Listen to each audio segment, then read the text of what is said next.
देश को 34 साल से एक नई एजुकेशन पॉलिसी का इंतजार था और पिछले 5-6 साल से कई बार चर्चा सुनने में आ रही थी कि नई पॉलिसी बन रही है।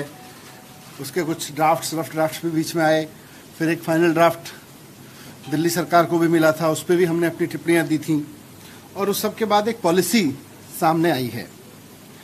मोटे तौर पर देखें तो ये 54 पेज की पॉलिसी है, नई एजुकेशन पॉलिसी। ये एक अच्छा प्रोग्रेसिव डॉक्यूमेंट है,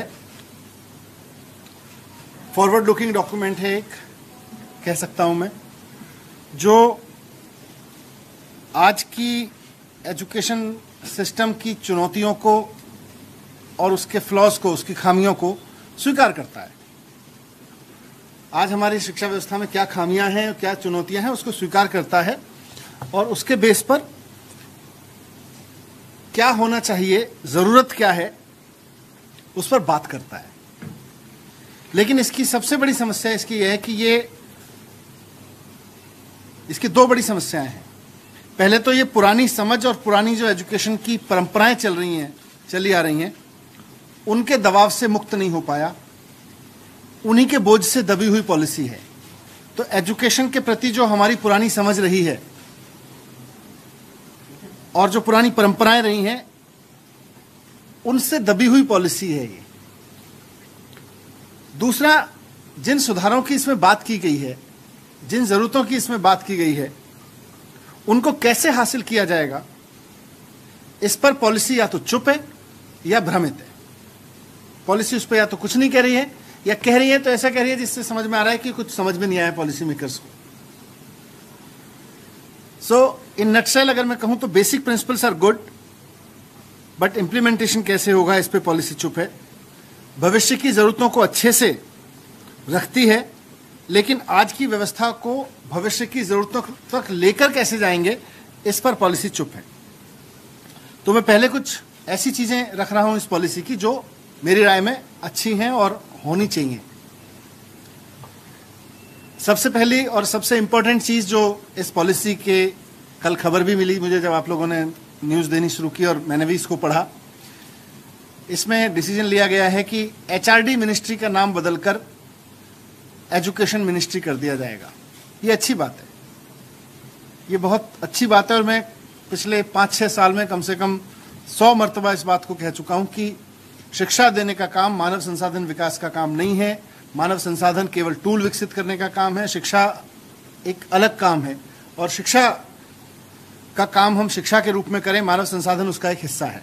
तो अच्छी बात है कि हम शिक्षा पे बात कर रहे हैं और शिक्षा मंत्रालय हमारे देश में होगा, ये अच्छी बात है। लेकिन मैंने जब ये बातें कही थी कि मानव संसाधन विकास मंत्रालय से हमें शिक्षा का काम नहीं लेना चाहिए, शिक्षा मंत्रालय से मानव संसाधन का थोड़ा सा काम लेना चाहिए और बाकी शिक्षा के काम करने चाहिए, तो उस वक्त ये भी कहा था नाम बदलने से कुछ नहीं होगा, उसकी पूरी की पूरी तासीर बदलनी पड़ेगी डिपार्टमेंट की, खाली नाम बदलने से कुछ नहीं होने वाला है। लेकिन इस पॉलिसी में तो दिख रहा है नाम ही बदल रहा है, काम हम अभी भी संसाधन विकास का ही करेंगे। पर फिर भी कुछ अच्छी चीज इसमें है, जैसे अर्ली चाइल्डहुड एजुकेशन को इसमें पहली बार मेन फ्रेम में लाने की बात कही गई है। अर्ली चाइल्डहुड एजुकेशन का मतलब 3 साल से 6 साल की उम्र के बच्चे, दुनिया के बहुत सारे देशों ने ये स्टडी की है कि 3 से 6 साल के उम्र के जिन बच्चों को अच्छी एजुकेशन मिलती है, सही समय पे सही गाइडेंस, सही नर्चरिंग मिलती है, वो आगे जाके इंटेलेक्चुअली, फाइनेंशियली अच्छा परफॉर्म करते हैं। ये दुनिया में बहुत सारी रिसर्च हुई है। तो अच्छी बात है कि इन्होंने इस बात को माना है कि अर्ली चाइल्डहुड को फॉर्मल एजुकेशन का हिस्सा माना जाएगा और उसमें कम्युनिटी एंगेजमेंट किया जाएगा, यह भी अच्छी बात है। दूसरी अच्छी बात इसमें यह है कि मिड डे मील के साथ साथ इसमें जिक्र किया गया है कि बच्चों को ब्रेकफास्ट भी दिया जाना चाहिए, अच्छी बात है। एक कोर्स, हर एक बच्चे को आगे एजुकेशन में कोर्स चॉइस के लिए ऑप्शंस खोले गए हैं।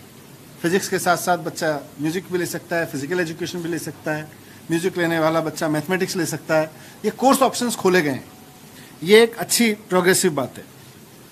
बीएड को, हाँ, फाउंडेशन ईयर में जो पढ़ाई है, मतलब नर्सरी, केजी, पहली, दूसरी, तीसरी तक के जो क्लास की पढ़ाई है, उसको फाउंडेशन ईयर बोलेंगे, ये मदर टंग में कराई जाएगी, ये भी अच्छी बात है। इससे बच्चे की जो वो उम्र है वो बौद्धिक विकास पे ज्यादा है, उसकी ऊर्जा खर्च होगी बच्चे की, और ये अच्छा प्रोग्रेसिव स्टेप होगा। बीएड को 4 साल का है किया जा रहा है, और जो और ग्रेजुएशन वाले बच्चे हैं उनको भी ऑप्शंस दिए जाएंगे 2 साल के 1 साल के बीएड करने के, वो भी अच्छी बात है। कुछ रेगुलेटरी एजेंसी राष्ट्रीय शिक्षा आयोग बनाने की बात की गई है। इस पर ये प्रयास अच्छे हैं, लेकिन इस पे इसके फॉर्मेशन पे कंसर्न्स है मेरे, जो मैं आगे रखूंगा।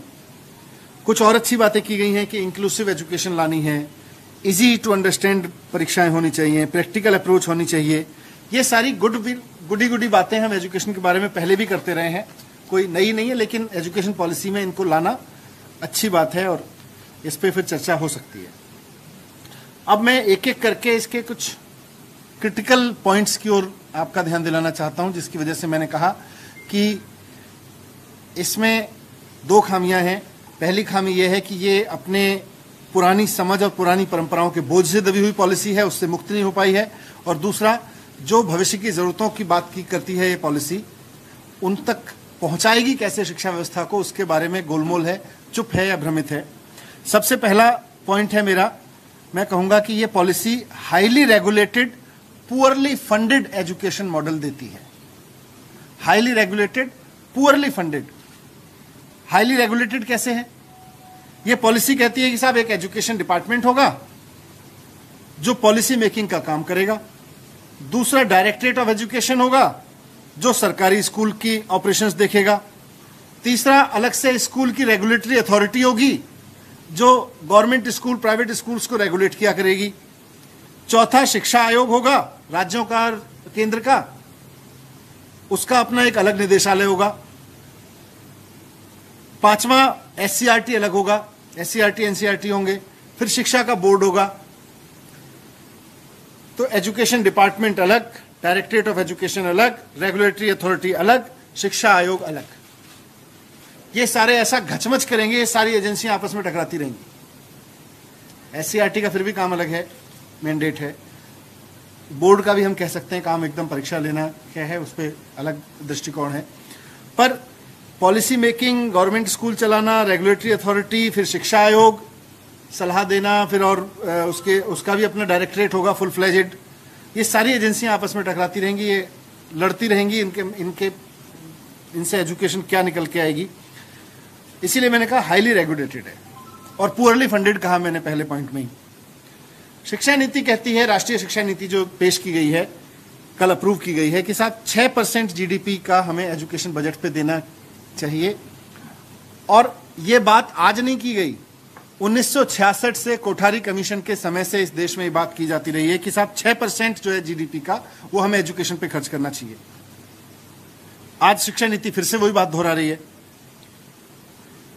पर ये होगा कैसे? 1966 से लेके आज तक हम अपने शिक्षा बजट को जीडीपी के 6% के नजदीक नहीं ला पाए।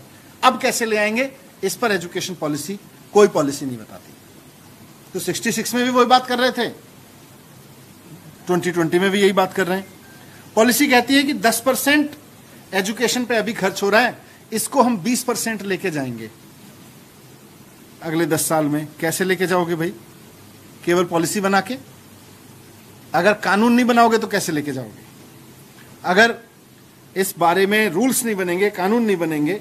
मैंने पहले भी जब ये बात कही थी, कहा था कि 6% ऑफ जीडीपी एजुकेशन पे खर्च किया जाएगा। केंद्र सरकार और राज्य सरकार द्वारा इस बात का कानून बनाना पड़ेगा।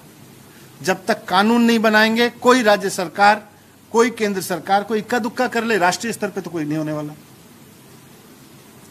कैसे होएगा? कौन 6% पे लेके जाएगा? तो देश भर के लिए एक कानून की जरूरत है, लेकिन वो उसकी बात नहीं करती।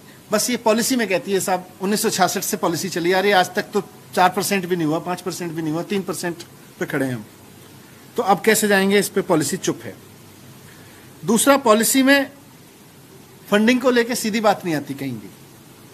पॉलिसी एक जगह कहती है कि नर्सरी से 12वीं तक, अभी जो आरटीआई में 1 से 8वीं तक की एजुकेशन फ्री है, कंपलसरी फ्री एजुकेशन है, उसको कहती है नर्सरी से 12वीं तक फ्री कंपलसरी एजुकेशन होनी चाहिए। पर पॉलिसी कहती है कैसे होगी, इसको आगे जाके एग्जामिन करेंगे। अरे 34 साल बाद पॉलिसी लेके आए, 6 साल आपने पॉलिसी बनाने में लगा दिए, अभी भी आप लिख के दे रहे हो कि हम इसको एग्जामिन करेंगे, कैसे होगा? फिर कर क्या रहे थे 6 साल से?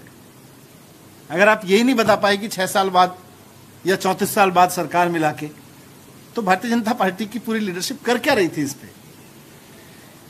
तो ये एजुकेशन की एक बड़ी समस्या है, फंडिंग, और उस फंडिंग के बारे में कोई सॉल्यूशन ये पॉलिसी नहीं दे रही है। आज एजुकेशन फंडिंग की कमी का रोना रो रही है। तो ये एक बड़ा प्रॉब्लम है, इसलिए मैंने इसको कहा कि हाईली रेगुलेटेड, पुअरली फंडेड है। कई सारे आयोग, कमेटी, फलाना ढिमका, और उसके बाद में कुछ नहीं। अब कुछ और प्रस्ताव है, जैसे मैंने कहा अर्ली चाइल्डहुड केयर अच्छा है, 3 से 6 साल तक मेन फ्रेम में लाना, लेकिन इसमें भी प्रॉब्लम यह है कि ये 2 मॉडल दे रहा है जो अभी एग्जिस्टिंग है। एक मॉडल है आंगनवाड़ी का मॉडल, वहां भी अर्ली चाइल्डहुड केयर की जाएगी। दूसरा है प्री प्राइमरी का मॉडल, नर्सरी, केजी वगैरह स्कूल है। कहने को तो कहती है पॉलिसी की साहब समान एजुकेशन दी जाएगी, लेकिन मुझे ये बताइए कि एक बच्चा आंगनवाड़ी में जा रहा है और एक डीपीएस के प्री प्राइमरी में जा रहा है, दोनों को समान एजुकेशन कैसे मिल जाएगी? समान एजुकेशन मिल ही नहीं सकती। एक को आंगनवाड़ी वर्कर पढ़ा रही है, एक को बहुत क्वालिफाइड प्री क्वालिफाइड टीचर पढ़ा रही है। तो दोनों जाने वाले बच्चों को एक स्तर की एजुकेशन की बात तो कर रही है, पर मॉडल में ही फेल है। एक आंगनवाड़ी का मॉडल है, एक प्री प्राइमरी का मॉडल है। और इसमें टीचर्स की कमी को पॉलिसी कहती है साहब इसमें टीचर एंगेजमेंट जो है कम्युनिटी एंगेजमेंट पे कर लेंगे। तो आज सरकारी स्कूलों में, मैं दिल्ली की भी बात कर सकता हूं और देश भर में हम जानते हैं, सरकारी स्कूलों में पढ़ने वाले बच्चे जिस कम्युनिटी से आते हैं उसमें बहुत बड़े बच्चे, बहुत बड़ी संख्या में बच्चे फर्स्ट जनरेशन लर्नर हैं। जब फर्स्ट जनरेशन लर्नर्स हैं तो उस कम्युनिटी में ऐसे लोग कहां से आएंगे जो स्कूल में आके वॉलंटरी करके पढ़ा लेंगे? और गांव देहात में क्या होगा? वहां पे भी सरकारी स्कूलों में हम कह रहे हैं कम्युनिटी से लोग निकल के आके पढ़ाने लगेंगे। सारे स्कूलों में आप ले आओगे कम्युनिटी से लोग? तो चुप है इस पे। तो दूसरा ये। तीसरा और बहुत इंपॉर्टेंट चीज मैं कहना चाहता हूं कि क्वालिटी एजुकेशन देना हर बच्चे को सरकार की जिम्मेदारी है। और हम बार बार कहते रहे कि सरकारी स्कूलों का स्तर इतना शानदार कर दो कि किसी को अपने बच्चे प्राइवेट स्कूल में भेजने ना पड़े, तब देश आगे बढ़ेगा। लेकिन यह पॉलिसी सरकारी स्कूलों को इंप्रूव करने की अपनी जिम्मेदारी से भाग रही है।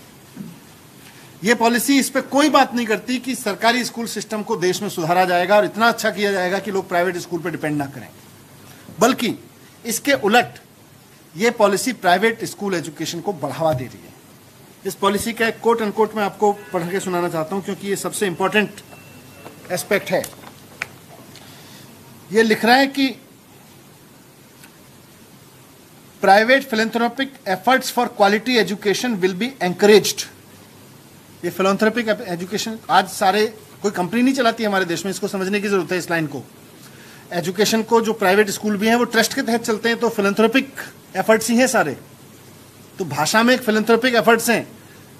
आगे वो कह रहा है कि private philanthropic efforts for quality education will be encouraged, thereby affirming the public good nature of education while protecting parents and communities from usurious commercial practice।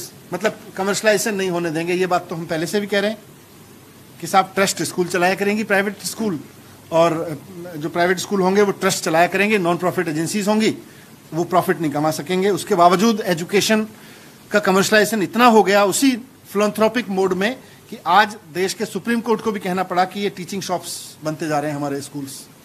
वैसे में अगर हम अपनी पॉलिसी में ये रखेंगे private philanthropic efforts for quality education will be encouraged, मतलब आप प्राइवेट स्कूल एजुकेशन को एनकरेज करने की पॉलिसी लेके आए हो 34 साल बाद, और एक ऐसे समय में जब लोगों के जॉब्स जा रहे हैं।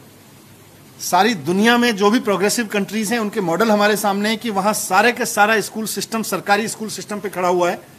कुछ लोग प्राइवेट स्कूलों में अपने बच्चे को भेजते हैं मनमर्जी से, लेकिन हर बच्चे को सरकारी स्कूलों में क्वालिटी एजुकेशन मिलती है। आप उस जिम्मेदारी से भाग के क्वालिटी एजुकेशन के लिए प्राइवेट स्कूल पे लोगों को छोड़ना चाहते हो। ये इस एजुकेशन पॉलिसी का मुझे लगता है सबसे बड़ा फ्लॉ है, जो इस पे इन्होंने काम नहीं किया। 5वां पॉइंट मेरा है कि ये कहते हैं कि बीएड हम 4 साल का करेंगे। अच्छी बात है, इसका मतलब यह है कि आप फ्यूचर टीचर्स को क्वालिटी पे लाना चाहते हो। हम भी इसकी वकालत करते रहे हैं। मैंने भी भारत सरकार के साथ एजुकेशन की मीटिंग्स में इसकी मांग की है कि भाई जब आप डॉक्टर बनाने के लिए 6 साल की पढ़ाई करते हो, इंजीनियर बनाने के लिए 4 साल की पढ़ाई करते हो, एक छोटा सा मोबाइल का सॉफ्टवेयर बनाने वाला आदमी आप इंश्योर करते हो कि वो 4 साल कम से कम पढ़ के आएगा तब मोबाइल का सॉफ्टवेयर बना पाएगा, आप इंश्योर करते हो। तो टीचिंग के लिए, टीचर बनाने के लिए आप 4 साल की पढ़ाई करो, ये हम भी मांग करते रहे हैं। लेकिन ये फ्यूचर टीचर के लिए प्रोग्राम है, इस पर ये पॉलिसी अच्छे प्रस्ताव देती है। लेकिन आज देश के 30 करोड़ बच्चे 80 लाख टीचर्स के जरिए पढ़ रहे हैं आज हमारे स्कूलों में। उन 80 लाख टीचर्स को इस पॉलिसी में अच्छी लिखी बातों, अच्छी विशफुल थिंकिंग्स को इंप्लीमेंट करने में कैसे लगाओगे, इस पॉलिसी में उसका कोई प्रोग्राम नहीं। 80 लाख टीचर्स आज आपकी इन पॉलिसी की अच्छी बातों को इंप्लीमेंट करने की जिम्मेदारी उनके सर पे है। और मैं इसलिए कह रहा हूं क्योंकि 2011 में, 2009 में हमारे देश में एक प्रयोग हुआ राइट टू एजुकेशन लाके। उसमें लिखा गया कि किसी भी बच्चे को फेल नहीं किया जाएगा और कंटिन्यूअस कॉम्प्रिहेंसिव इवैल्यूएशन किया जाएगा, यानी कि पढ़ाई के साथ साथ उसका इवैल्यूएशन होता रहेगा और फिर किसी बच्चे को फेल नहीं किया जाएगा। 2 इंपॉर्टेंट चीजें थी उसमें, बहुत प्रोग्रेसिव सोच के साथ की गई थी। लेकिन यही गलती वहां भी की गई थी। अच्छी चीजें सोची गई लेकिन टीचर्स की ट्रेनिंग पे काम नहीं किया गया, एग्जिस्टिंग टीचर्स की ट्रेनिंग पे काम नहीं किया गया, तो कोई कंप्रिहेंसिव इवैल्यूएशन नहीं हुआ, कंटिन्यूअस कंप्रिहेंसिव इवैल्यूएशन नहीं हुआ और अंत में नो डिटेंशन पॉलिसी एक बहुत बड़ा विलेन बन गई। एक बहुत शानदार आइडिया एक बहुत बड़े विलेन के रूप में सामने आया, जिसको पूरे देश में माहौल बना कि इसको वापस लिया जाए। अगर आप 80 लाख टीचर्स के कंटिन्यूअस उनकी क्वालिटी एनहेंसमेंट पे, उनके ट्रेनिंग्स पर, उनके एक्सपोजर पर काम नहीं करोगे और इसमें लिखी हुई अच्छी चीजों को इंप्लीमेंट कराने में उनकी ट्रेनिंग की व्यवस्था नहीं करोगे, आप फ्यूचर टीचर तो 4 साल बाद आना शुरू होगा जब आप लागू करोगे, उसके बाद फिर धीरे धीरे उनकी संख्या बढ़ेगी। तब तक ये 80,000 टीचर्स आपकी इन चीजों को कैसे इंप्लीमेंट करेंगे, उसका खाका आपने नहीं बनाया। इसीलिए मैंने कहा कि या तो पॉलिसी चुप है या भ्रमित है। फिर छठा पॉइंट मेरा है कि वोकेशनल को प्रमोट करेगी पॉलिसी, अच्छी बात है, हम भी कहते रहे वोकेशनल को प्रमोट, हमने तो वोकेशनल यूनिवर्सिटी बनाई है इस पे, लेकिन आज भी कर रहे हो वोकेशनल को प्रमोट, तो आप फिर आज सफल क्यों नहीं हो पा रहे? सफल इसलिए नहीं हो पा रहे क्योंकि वोकेशनल के सब्जेक्ट्स को आपने हायर एजुकेशन में सम्मान नहीं दिया। आज दिल्ली यूनिवर्सिटी के एडमिशन में वोकेशनल स्कूल में वोकेशनल सब्जेक्ट लेने वाले बच्चों का सब्जेक्ट कोई काउंटिंग नहीं है। स्कूलों में वोकेशनल सब्जेक्ट लेने वाला बच्चे को डीयू में कोई एडमिशन नहीं मिलता वोकेशनल सब्जेक्ट के आधार पर। फिर बच्चा क्यों वोकेशनल करेगा? तो मतलब वोकेशनल एजुकेशन को सम्मानित कैसे बनाओगे, बच्चे का आगे का एडमिशन का चेन कैसे खुलेगा, इस बारे में पूरी की पूरी पॉलिसी एकदम साइलेंट है कि वोकेशनल की आगे एडमिशन की चेन कैसे खुलेगी, जो एडमिशन का बड़ा बैरियर है उसको कैसे, उस रोड ब्लॉक को कैसे दूर करेगी, उस पर पॉलिसी कोई बात नहीं कहती। 7वां पॉइंट है बोर्ड एग्जाम। पॉलिसी कहती है कि बोर्ड एग्जाम को इजी किया जाएगा और बच्चों को 2 बार ऑप्शन दिए जाएंगे। मुझे नहीं पता ये पॉलिसी मेकर्स को किसने समझाया कि बोर्ड एग्जाम को इजी करने की जरूरत है। एक्चुअली बोर्ड एग्जाम को वो इवेल्युएट करने की जरूरत है जो पढ़ाया जाना है। पेपर कड़ा होगा कि हल्का होगा, इस पे चर्चा पे आ गए, जबकि होना यह चाहिए था कि रटने की क्षमता की जगह समझने की क्षमता का मूल्यांकन करने की बात करते हैं। आज सारी की सारी परीक्षा प्रणाली रटने की क्षमता का मूल्यांकन करने पे लगी हुई है, बोर्ड भी उसी पे लगे हुए हैं। तो बोर्ड को रटने की क्षमता की जगह समझने की क्षमता का मूल्यांकन करने वाला बोर्ड कैसे बनाया जाएगा? अगर आप इस पे बात करते तो आप इजी और हार्ड का सवाल ही खत्म हो जाता। पर इसीलिए मैंने कहा था कि वो पुरानी परंपराओं और एजुकेशन की पुरानी समझ के बोझ से ग्रसित हो गई है पॉलिसी, क्योंकि पहले भी माना जाता था बोर्ड एग्जाम बहुत इंपॉर्टेंट है, साल के अंत में 3 घंटे का एक बोर्ड एग्जाम तय करेगा बच्चे ने कैसे पढ़ाई की। आज भी आप वही कह रहे हो, आप कह रहे हो उसको पेपर को थोड़ा इजी कर देंगे, बच्चा फेल हो गया दोबारा ऑप्शन दे देंगे। अरे बच्चा वो मांग रहा है, समाज वो मांग रहा है, आज दुनिया में एजुकेशन कैसे दी जा रही है सोचा तो होता।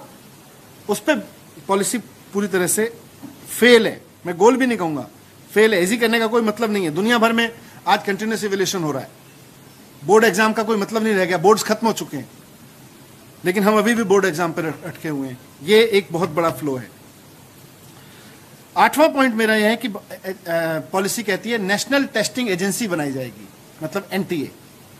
ये इसको ऐसे समझिए कि दूसरे देशों में एसएटी वगैरह एग्जाम होते हैं, सेट वगैरह के एग्जाम होते हैं। अच्छी बात है, नेशनल टेस्टिंग एजेंसी बनाओगे।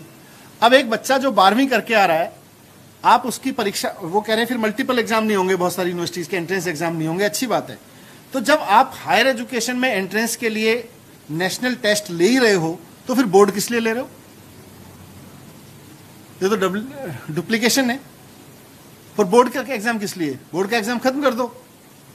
मुझे लगता है इस पर चिंतन किया जा सकता था, पर जैसा मैंने कहा कि एनटीए भी लेंगे, बोर्ड का एग्जाम भी लेंगे, पूरी तरह से कहीं कहीं कंफ्यूज नजर आती है पॉलिसी।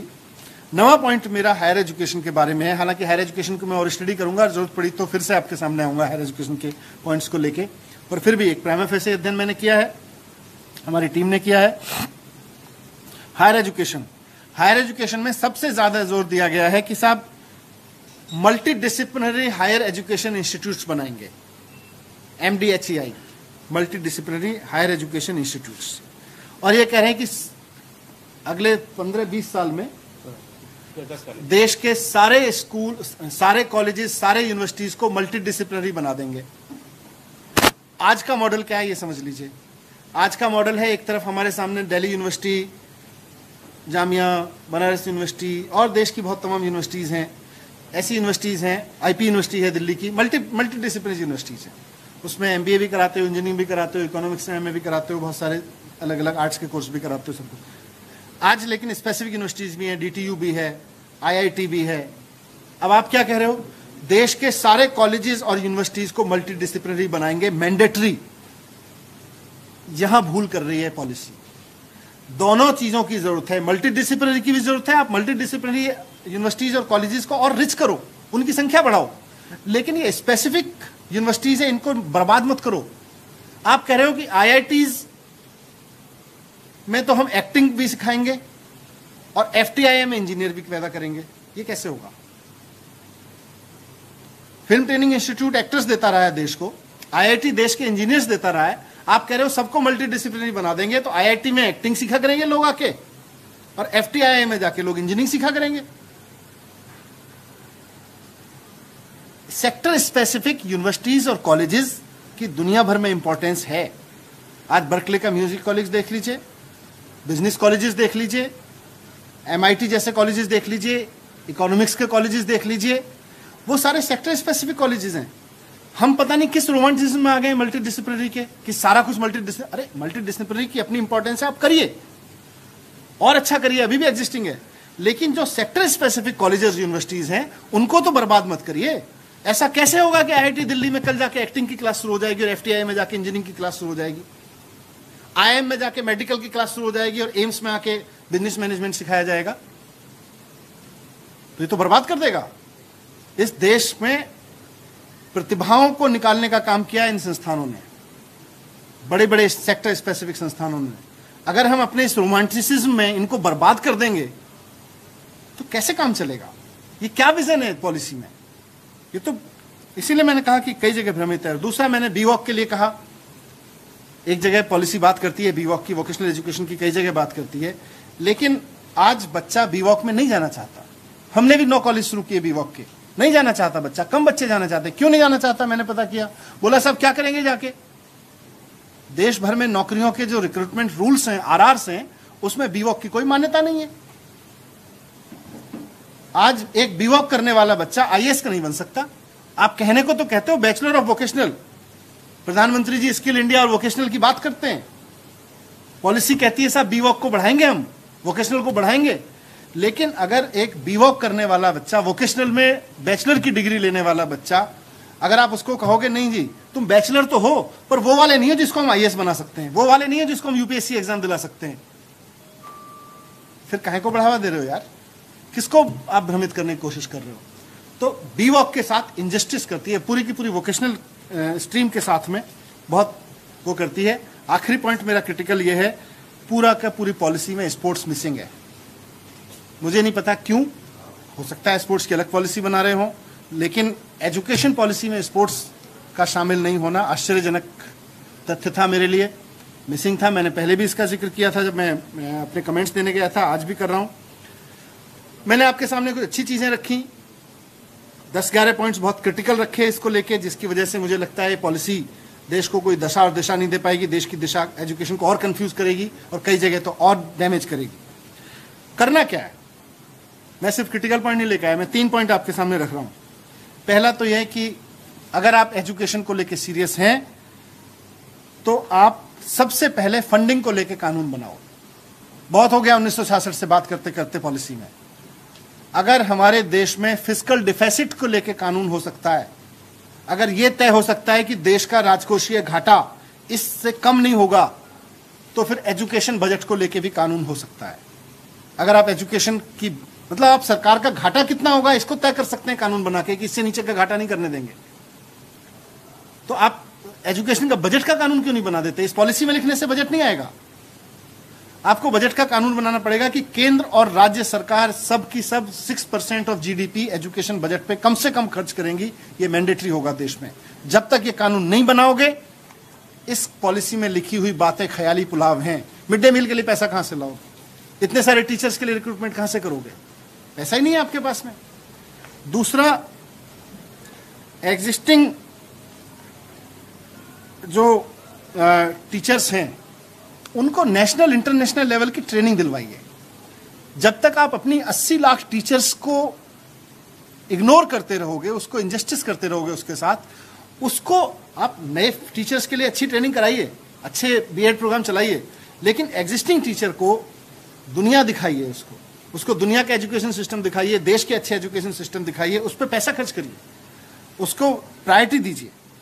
अच्छी चीजें और अच्छी चीजें दुनिया मतलब जो अच्छे एजुकेशन प्रैक्टिसेस दुनिया भर में हो रही हैं, उनको अगर आप समझना चाहते हैं तो अपने टीचर को भेजिए वहां। हमने दिल्ली में प्रयोग सफलतापूर्वक किया और चल रहा है, तो आप उसको पॉलिसी में प्रायोरिटी देनी पड़ेगी। और तीसरा और आखिरी पॉइंट जो मैं मेरे सजेशंस में है कि ये ओवर रेगुलेशन के मोह माया से बाहर निकलिए। हम ये कमीशन बना देंगे, ये डिपार्टमेंट बना देंगे, ये डायरेक्टरेट बना देंगे, वो कमेटी बना देंगे और फिर वो कमेटी बैठ के एग्जामिन करेगी, वो कमेटी बैठ के तय करती रहेगी। इससे नहीं चलेगा। टीचर्स को स्वायत्तता दो, स्कूल इंस्पेक्टर से और उनकी ट्रेनिंग इतनी बढ़िया कर दो कि उसको स्कूल इंस्पेक्टर की जरूरत ही ना पड़े, स्कूल इंस्पेक्शन सिस्टम खत्म कर दो। अच्छा होता कि आज हम जब 2020 में खड़े हैं, हम खड़े होकर कह रहे होते हमने अपनी एजुकेशन पॉलिसी में लिखा है कि सरकारी स्कूल सिस्टम बहुत बढ़िया चलाएंगे हम, और हम स्कूल इंस्पेक्टर सिस्टम खत्म कर देंगे, ट्रेनिंग सिस्टम इतना अच्छा कर देंगे, फंड इतना लेके आ जाएंगे। प्रोफेशनल्स को जगह दो एजुकेशन सिस्टम में और उनको पैरेलल सिस्टम्स में मत खड़ा करो। एक आयोग बन जाएगा, एक ये बन जाएगा, तो ये मतलब फंड्स सुनिश्चित करो, टीचर्स की शानदार ट्रेनिंग सुनिश्चित करो और ओवर रेगुलेशन खत्म करो। ये इस पॉलिसी में होने चाहिए थे, वो तीनों नहीं है। अभी भी वक्त है। मैं रिक्वेस्ट करूंगा केंद्र सरकार से भी और उनको लिखूंगा भी कि आप इसको ठीक कर लीजिए। ये अगले 20, 25, 30 साल के लिए पॉलिसी बन रही है, ऐसा मजाक मत करिए देश के साथ। Thank you.